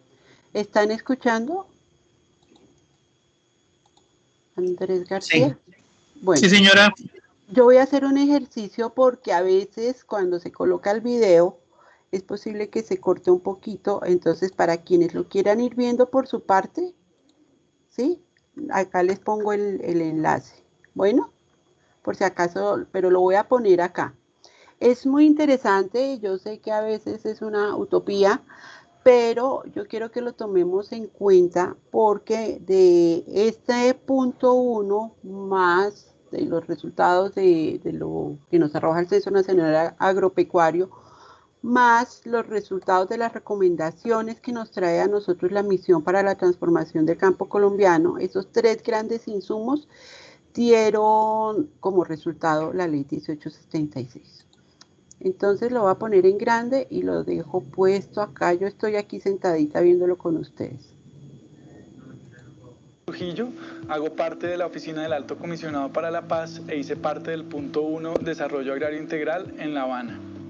Voy a presentarles el acuerdo sobre política de desarrollo agrario integral que se denomina Reforma Rural Integral hacia un nuevo campo colombiano, el cual se acordó en La Habana el 13 de junio del 2013. Este acuerdo lo que busca es transformar la realidad de los habitantes rurales del país. Nos parece que es un acuerdo fundamental porque sin una transformación de las condiciones que han permitido que el conflicto persista en el tiempo, es imposible pensar en la construcción de una paz estable y duradera. Por eso cuando hablamos de reforma rural integral, estamos hablando de una reforma que busca cerrar las brechas urbano-rurales y permitir que los ciudadanos que viven en el campo tengan unas muy buenas condiciones de vida. Una de las preguntas que uno se hace es, ¿para qué una reforma rural integral en La Habana? Y la respuesta a esa pregunta es evidente con las cifras del Censo Nacional Agropecuario del año pasado. Entonces, en La Habana lo que queríamos era ver el proceso de paz como una oportunidad para hacer esos grandes cambios.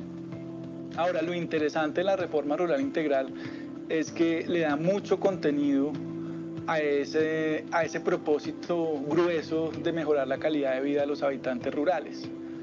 Porque la reforma rural plantea una serie de elementos que le dan una integralidad como reforma. En ese sentido no estamos hablando solo de reforma agraria, sino que estamos hablando de reforma rural, porque necesitamos mejorar los desequilibrios territoriales a través de la provisión de bienes públicos.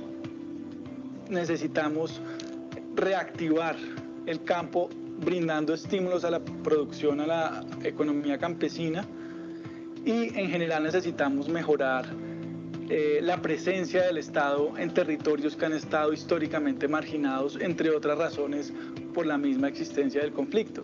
Entonces, en última, la reforma rural se plantea como un gran esfuerzo del gobierno y en general de toda la sociedad para cerrar esa brecha, esa deuda histórica que tenemos con el campo en Colombia y de esa forma incluirlo a través de un enfoque territorial a los circuitos económicos y a la vida democrática del país. Por eso es que esta reforma rural está estructurada en 4 grandes temas que ahorita vamos a ver. Un tema de tierras que a su vez se divide en unos compromisos relacionados con el tema de acceso y unos compromisos relacionados con el uso del suelo rural. Por otro lado, unos planes nacionales para la reforma rural integral que tienen que ver con infraestructura, con desarrollo social y con estímulos a la producción y la seguridad alimentaria, y unos programas de desarrollo con enfoque territorial. Como ustedes saben, la tierra ha estado históricamente asociada a la violencia en Colombia y por supuesto que la construcción de paz pasa por resolver ese problema. En la reforma rural integral que acordamos en La Habana se estableció que era importante dividir ese problema en 2 problemáticas, una que es la de acceso a las tierras y otra que es la de los usos del suelo rural, que aunque están relacionadas entre sí, para efectos de política pública es importante distinguirlos. En términos de acceso, si bien el país ha tenido muchas experiencias de distribución de tierras y hay muchas familias campesinas con muy poca tierra o sin tierra. Entonces lo que acordamos fueron una serie de medidas para poder dotar a esas familias campesinas de tierra, bajo el entendido en todo caso de que no es suficiente con solo dar la tierra. Una de las grandes lecciones aprendidas de las reformas agrarias en Colombia en el pasado y en América Latina, en general en el tercer mundo, es que no basta con dotar, no basta con solo entregar la tierra, porque no sirve de nada para salir de la pobreza una tierra si esta no va acompañada de bienes públicos adicionales como las vías terciarias o la asistencia técnica o la salud y la educación. Entonces hay un concepto fundamental que quedó acordado en La Habana, que es el de acceso integral, que se entiende como aquel acceso a la tierra, siempre y cuando ese acceso vaya acompañado de estos bienes públicos y apoyos productivos. Entonces, concretamente, ¿cuáles son los compromisos en materia de acceso? Se acordó un fondo de tierras que se establece en La Habana cuáles son los mecanismos y las fuentes mediante los cuales se va a dotar a ese fondo de las tierras para la distribución. Esas tierras van a provenir ¿de dónde? Van a provenir fundamentalmente de esas tierras que han sido adquiridas por narcotraficantes o testaferros de ellos, que entre otras cosas están en los mejores suelos del país y que necesitamos recuperar como Estado para poder distribuírselas a los campesinos. Aparte de eso, también hay unos baldíos ilegalmente adquiridos o indebidamente ocupados que se necesitan recuperar para poder distribuir tierra a los campesinos. Esto, valga decir, en nada afecta los derechos adquiridos por parte de las comunidades indígenas y afrocolombianas. Cuando hablamos de baldíos indebidamente ocupados, estamos hablando de aquellos que no cumplen con, digamos, las normas de reforma agraria que están establecidas en la normatividad actual. En La Habana no estamos creando ninguna fuente distinta a la que ya existe en la Constitución y en las leyes, pero sí estamos dándole fuerza para que esos mecanismos que tiene hoy en día el gobierno nacional puedan llevarse a cabo de manera robusta. Ese mecanismo se va a complementar con un subsidio especial para apoyar a los campesinos en la adquisición de tierras, que ese fue un subsidio que se usó en el pasado, pero que por sí solo no logra la escala que necesitamos, pero sí es un buen mecanismo complementario. Y por otro lado también una línea especial de crédito que también ha existido en el pasado, pero que requiere unos ajustes para que funcione en términos de plazos, intereses y demás. Entonces esos son los tres mecanismos de distribución de tierras: el fondo, el subsidio especial y el crédito, y a esos tres mecanismos es importante agregarles el plan de formalización masiva de la pequeña y mediana propiedad rural que quedó establecido en el acuerdo, porque en Colombia tenemos también un grave problema que se puede leer como un problema de acceso, y es la altísima informalidad de la tenencia de la tierra, que está cercana al 60% en los pequeños predios, que eso le impide a los hogares campesinos poder utilizar esa tierra como un activo productivo, solicitar crédito, etc. Entonces, formalizar la tierra, que es el compromiso del gobierno en el acuerdo, es una medida muy importante también en términos de accesos. Aparte de eso, pues hay unas disposiciones relativas a quiénes van a ser los beneficiarios. Estamos hablando de campesinos, en general trabajadores agrarios y campesinas que tengan vocación para la producción agropecuaria,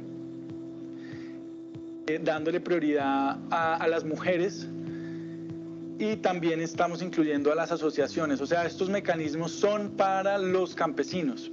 En cuanto al uso del suelo rural, también se acordaron una serie de medidas muy importantes para lograr armonizar la vocación que tienen los suelos en Colombia con los usos reales. En Colombia tenemos un gran conflicto de uso, y es que tenemos muchas tierras dedicadas en actividades para las cuales no tienen vocación. Tenemos millones y millones de hectáreas dedicadas a ganadería extensiva y en cambio tenemos muy pocas hectáreas dedicadas a la producción agrícola. Entonces, esa serie de distorsiones y de conflictos de uso es importante resolverlos. Aparte de eso, también es muy importante lograr el cierre de la frontera agrícola para poder generar una sostenibilidad ambiental a largo plazo en el país. En eso, la reforma rural podría decirse que se diferencia de manera significativa de los esfuerzos de distribución de tierras del pasado, porque hay una preocupación real por lograr cerrar la frontera agrícola y no seguir expandiéndola con la excusa de que es necesario distribuir tierras. Y al mismo tiempo tenemos una serie de conflictos en los territorios que hay que resolver a través de mecanismos como llevar la justicia al campo y mejorar la planeación y la participación ciudadana del ordenamiento territorial. Entonces, en concreto, ¿qué fue lo que se acordó en materia de uso en La Habana? Primero, acordamos la creación de un catastro multipropósito que permita formar y actualizar los catastros en el área rural, que esa es una tarea gigante que tenemos que hacer como Estado y como sociedad. Y una vez tengamos ese catastro actualizado, vamos a poder, y así quedó también establecido en La Habana, mejorar el recaudo del impuesto predial rural, que es el impuesto predial rural el que va a permitir mandar las señales para mejorar e incentivar el uso productivo del suelo y desincentivar la concentración improductiva de la tierra. Entonces es muy importante crear todo un sistema para que los municipios puedan mejorar ese recaudo efectivo del impuesto. Se acordó la creación de la jurisdicción agraria, que hemos tenido en el país una historia de intentos de crearla, pero ahora creemos que con las herramientas que da el acuerdo podemos ahora sí poder una jurisdicción agraria muy seria con capacidad en el territorio para resolver conflictos de tenencia y uso, porque si usted no acompaña con justicia los procesos de distribución de tierras, pues lo que va a generar son nuevos conflictos. Lo que queremos es evitar eso y garantizar para todos los actores que haya siempre acceso a la justicia, particularmente para el campesino que históricamente ha estado excluido de acceder a la justicia. Además de eso, tenemos un plan de zonificación ambiental para lograr, como decía ahora, cerrar la frontera agrícola y proteger los recursos ambientales de especial interés para el país, especialmente el recurso hídrico, de tal forma que tengamos claramente identificado cuáles son esas áreas de especial interés ambiental y podamos proyectarnos para los próximos 20 años. Porque usted sabe que hay en muchas regiones del país comunidades rurales que se asientan en esos ecosistemas frágiles, pero que hay que buscarle una solución para que esas comunidades encuentren alternativas de generación de ingresos, como lo son el pago por servicios ambientales, entre otros. Y dentro de esas figuras entra las zonas de reserva campesina. Las zonas de reserva campesina son una figura que crea la Ley 160 y que aquí en el acuerdo lo que estamos haciendo es reconocer que son una figura, entre otras, para apoyar a ciertas comunidades campesinas en el desarrollo de su proyecto de vida, con mayor presencia del Estado y apoyo para sus planes de generación de ingresos. Entonces, eso es lo que quedó acordado en materia de zonas de reserva campesina. Y adicionalmente una serie de herramientas como la promoción de la participación de la ciudadanía en los espacios de planeación del ordenamiento local, además de la creación de una instancia de alto nivel que permita planear a través de lineamientos el uso del suelo rural en Colombia. Y finalmente unos mecanismos de diálogo social entre comunidades empresas y Estado cuando ya hay conflictos que es necesario resolver. En últimas es un acuerdo en donde lo que se busca es garantizar una mayor presencia del Estado en el territorio para regular los conflictos y mejorar el acceso a la justicia. Aparte del pilar de tierras, en la reforma rural integral también acordamos una serie de planes nacionales que complementan los compromisos adquiridos en términos de acceso y uso del suelo rural. Los planes nacionales tienen además una meta muy ambiciosa de reducción de la pobreza rural en un 50%.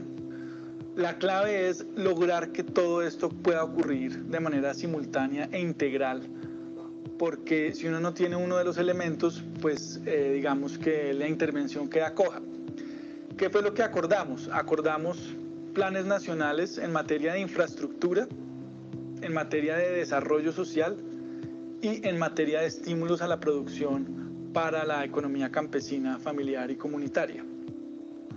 En materia de infraestructura, acordamos 3 grandes planes. Un plan nacional de vías terciarias. Para nadie es un misterio el estado deprimente de las vías terciarias en el país y el impacto económico y social que tiene mejorar esas vías para el bienestar de la comunidad, de los habitantes rurales.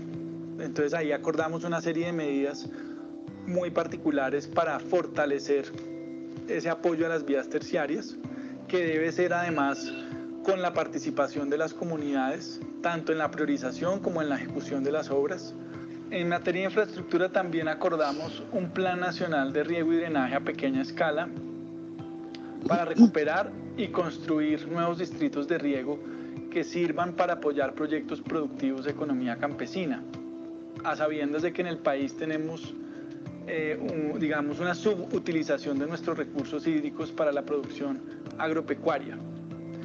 Y en todo caso es importante también verlo en función de la regulación del agua en este escenario de cambio climático. Y también acordamos, en tercer lugar, un plan de electrificación rural y conectividad digital con la idea de integrar a las comunidades rurales al Internet y mejorar su calidad de electrificación. En materia de desarrollo social también acordamos una serie de planes nacionales, particularmente en materia de salud, de educación y de vivienda, agua potable y saneamiento básico. Estos 3 planes comparten una idea, y es que usted no puede trasladar lo que ha venido haciendo en términos, digamos, de desarrollo social en las ciudades para lo rural, sino que uno necesita formular políticas específicas para los territorios y las comunidades de acuerdo con sus particularidades. Por eso es que en el Plan Nacional de Salud Rural y de Educación Rural hablamos de la necesidad de crear modelos flexibles para mejorar tanto la infraestructura como la dotación, como la pertinencia que va a tener ese servicio social a esos habitantes. Y lo mismo para vivienda, no es lo mismo hablar de una vivienda adecuada y digna para un habitante de La Guajira que para un habitante de Nariño o Chocó. Por eso en todos estos es muy importante la vinculación de las comunidades en el diseño y desarrollo de estos planes. Y además de los planes en materia de infraestructura y de desarrollo social, que en últimas tienen que ver con la provisión de bienes y servicios públicos territoriales, acordamos también unos planes asociados a estimular la producción de la agricultura familiar. En la reforma rural integral, en todo el acuerdo, hay un énfasis de que realmente en Colombia el agricultor familiar, si se le dan las oportunidades y las condiciones, puede ser un productor eficiente y competitivo que puede jalonar el desarrollo rural de regiones enteras. En ese sentido acordamos, por ejemplo, un Plan Nacional de Asistencia Técnica e Innovación Tecnológica que supone mejorar la prestación del servicio de asistencia técnica público para los pequeños productores, que en Colombia hoy en día la cobertura es extremadamente baja, y de esa forma mejorar la productividad a nivel de finca y la investigación, y proteger las semillas nativas y su mejoramiento genético.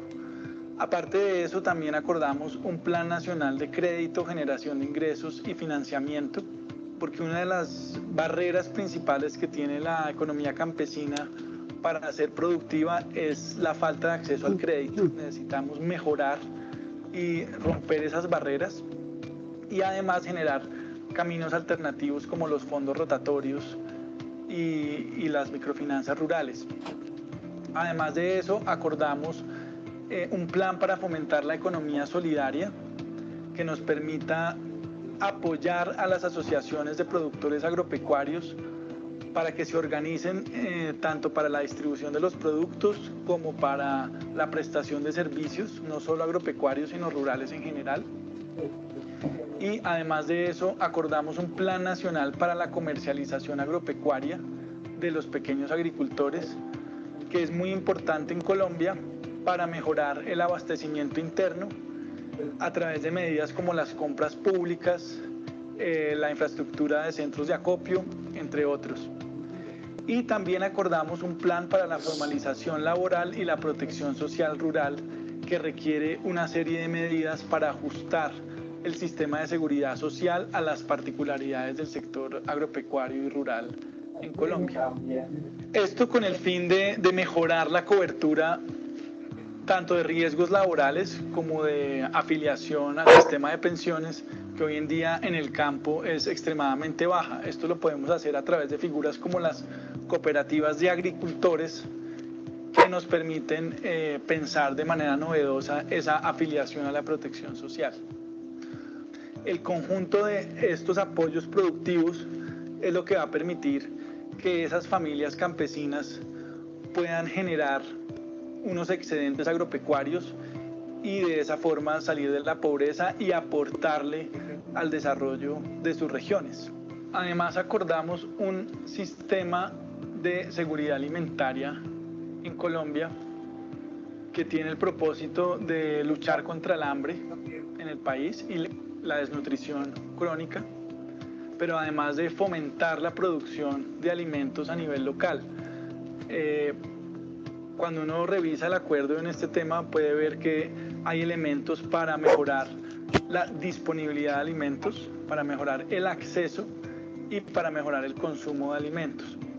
Esto tiene un componente muy importante a nivel territorial de organizar mejor las redes de distribución y de producción para mejorar la articulación entre los productores familiares y los consumidores de alimentos. El tercer pilar de la reforma rural integral son los programas de desarrollo con enfoque territorial, PEDET.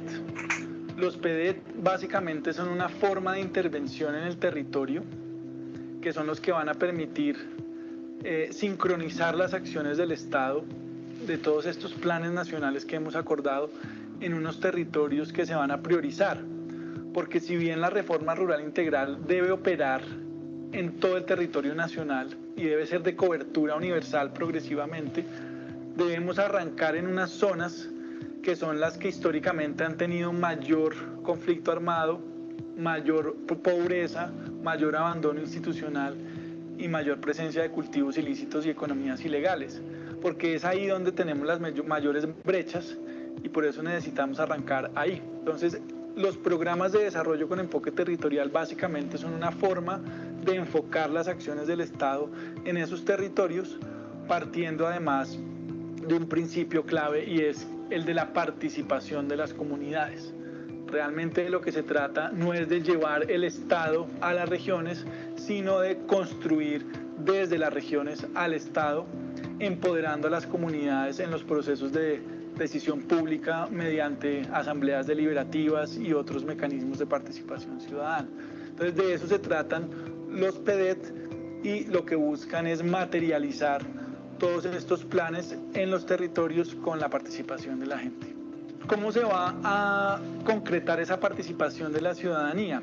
Se va a concretar a través de espacios deliberativos para los diagnósticos regionales, cuáles son las necesidades y potencialidades que tiene esa región en términos productivos, pero también las necesidades en términos sociales, de tierra, etc. En términos de la ejecución de los proyectos, la idea es que las comunidades se puedan asociar y ejecutar varios de estos proyectos. Por ejemplo, las vías terciarias, la idea es que a través de las juntas de acción comunal se puedan construir o mantener. Y también un rol muy importante de las comunidades va a ser el seguimiento y la veeduría ciudadana al uso de esos recursos públicos y a la forma en que todos estos proyectos se van a ejecutar.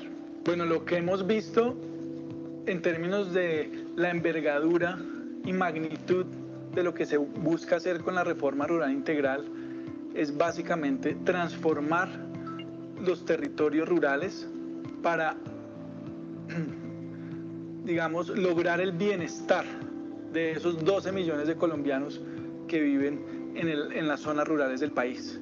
Ese es el propósito fundamental de esta reforma rural integral, y lo que queremos es que ese habitante rural pueda acceder a las oportunidades que tiene cualquier colombiano para decidir sobre qué quiere hacer con su proyecto de vida. Y para eso pues necesitamos hacer una serie de cambios profundos para mejorar la equidad en el campo y cerrar esas brechas sociales tan profundas que tenemos en este país. Es de esa manera que vamos a lograr poder construir una paz sostenible y duradera en el tiempo. ¿Cuál es el papel que usted puede jugar en la implementación de la reforma rural integral?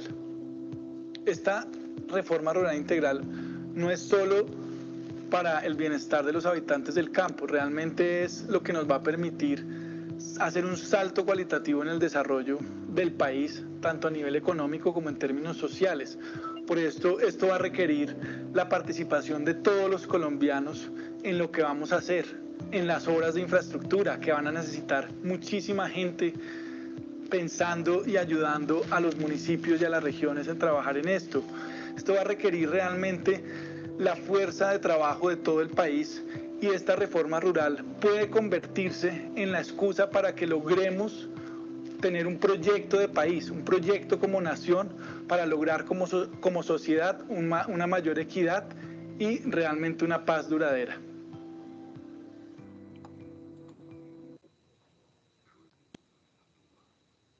Listo, compañeros, ¿están ahí? Estaba viendo que alguien tenía problemas en ingresar. Doctora Yesenia, sí. Espérate, ya entré, muchas gracias. Hola, muy tarde, ¿no? Es que si paraba, si me volvía, estaba leyéndote con mucha angustia en el WhatsApp. Sí, es que me sacó justo cuando estaba viendo el video, no sé por qué, pero bueno, ya pude entrar. Bueno, que tenemos 10 minuticos, qué pena contigo, Yesenia. Tenemos 10 minuticos para que comentemos el video. Listo. Sergio. Bueno, el video muy interesante, pues explica muy detalladamente lo que el hombre plantea o lo que se planteó en los acuerdos, pero pues queda la inquietud, ¿no? Pues después de tanto tiempo, ya meses y bastantes meses han pasado después de esta firma, se ha quedado en el papel, no se ha hecho difusión, por ejemplo, que nosotros como ingenieros agrónomos o entes que estamos más cerca al campo, no tener al detalle qué fue lo que se firmó, o como una explicación, como un video de estos donde la población profesional que atendemos y hacemos el servicio de asistencia técnica poder expresarle a las comunidades rurales qué fue lo que verdaderamente se planteó allí. Y muchas de las cosas que plantea este video, pues también se están discutiendo en este paro, donde muchos productores y muchos agricultores pues se dan a la tarea de preguntar, ¿sí?, de qué fueron esos acuerdos, y muchas preguntas y dudas acerca del paro están planteadas ya con una solución corta aquí en este video. Entonces, pues, ¿qué veo yo? ¿Qué sucede? Viéndolo a grandes rasgos, así por encima, pues se han quedado muchas cosas en el papel, ¿sí? Hay mucho que digerir de aquí, porque pues hablan de muchas cosas por hacer, pero recursos, y qué se ha avanzado hasta el día de hoy. Entonces, pues sí, me quedan muchas inquietudes, se se me aclaran varias, pero también me surgen muchísimas más, porque pues de cada pregunta y de cada solución quedan como esas inquietudes de cómo se va a realizar verdaderamente ese trabajo planteado. Muchísimas gracias, Sergio. No, y este video no ha sido muy difundido porque es que además cada rato lo descargan y lo vuelven a montar en otra ubicación en la web. Ahí la última ubicación es la que puse ahorita ahí en el chat de acá de la reunión y la que compartiste y compartí nuevamente en el WhatsApp. Pues es importante, ¿no? Pues que tengamos la información. ¿Qué tanto se ha avanzado? Yo sí, alguien me había mandado una presentación acerca de qué tanto se ha avanzado. Pues yo tengo los avances en lo que compete a nosotros, que es el Plan Nacional de Asistencia Técnica e Innovación Tecnológica, que es la Ley 1876. Pero el tema de tierras y todos los otros temas que tocan, sí voy a buscar la presentación y se las dejo en el aula si te parece. Bueno. Aquí veo otra manito levantada. Buenas noches. Hola. Sí, señora. Yo trabajo en Casanare y con respecto a la propiedad, considero que aquí va a ser muy difícil la implementación. Porque primero que todo, la mayoría de los terrenos son terrenos baldíos, pero son baldíos que tienen propiedad hace muchos años. 50, 100 años. Y para nadie es un secreto que aquí lo que se maneja es una ganadería extensiva. Entonces, desde mucho antes, aquí la comunidad se venía organizando precisamente para ver cómo van a hacer para que no se vean afectados en sus intereses, ¿cierto? Que en términos generales lo que buscan es disminuir la cantidad de terrenos que tienen.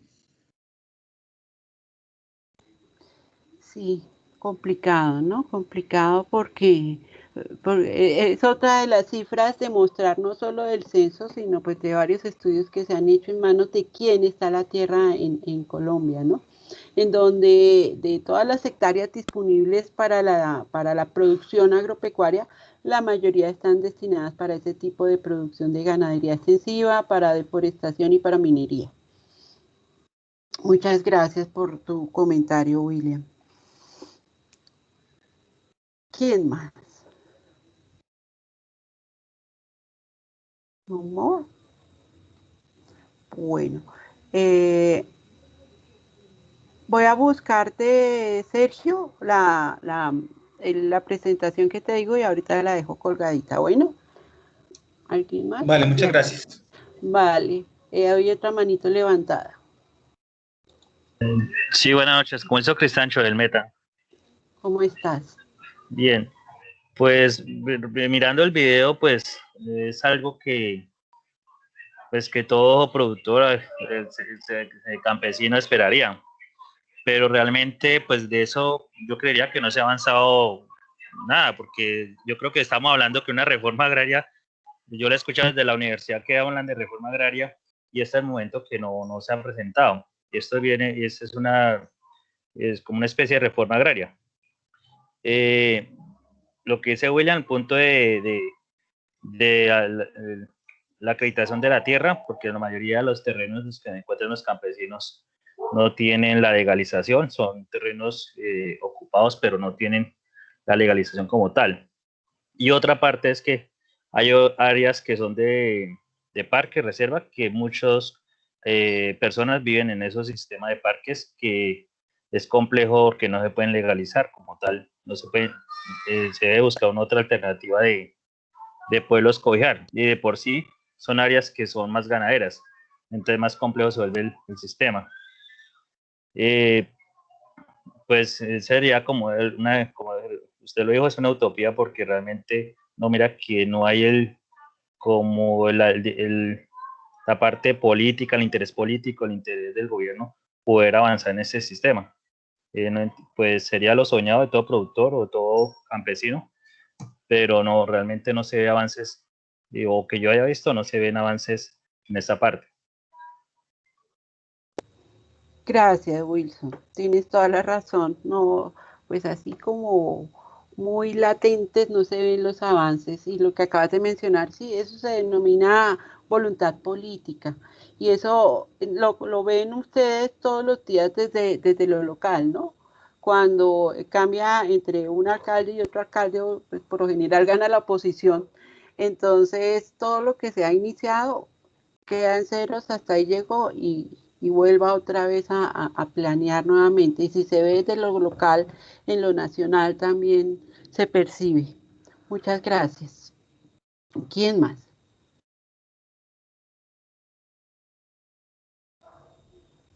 ¿Nadie más? Bueno, chiquillos. Igual, si tenemos comentarios o algo adicionales, pues para no quitarles más tiempito de esta noche fría, aquí en Bogotá por lo menos, entonces ahí tenemos el espacio de WhatsApp también para comentar. ¿Listos? Entonces dejamos hasta aquí hoy. Nos vemos mañana a la misma hora por el mismo canal. Y no, un abrazo. Que estén muy bien. Feliz noche. Buenas noches. Muchas gracias. Feliz noche. Muchas gracias, feliz noche. Gracias. Gracias. Muchas gracias. Buenas noches. Gracias por la participación. Muchas gracias y feliz noche para todos. Muchas gracias, feliz noche. Feliz noche para todos.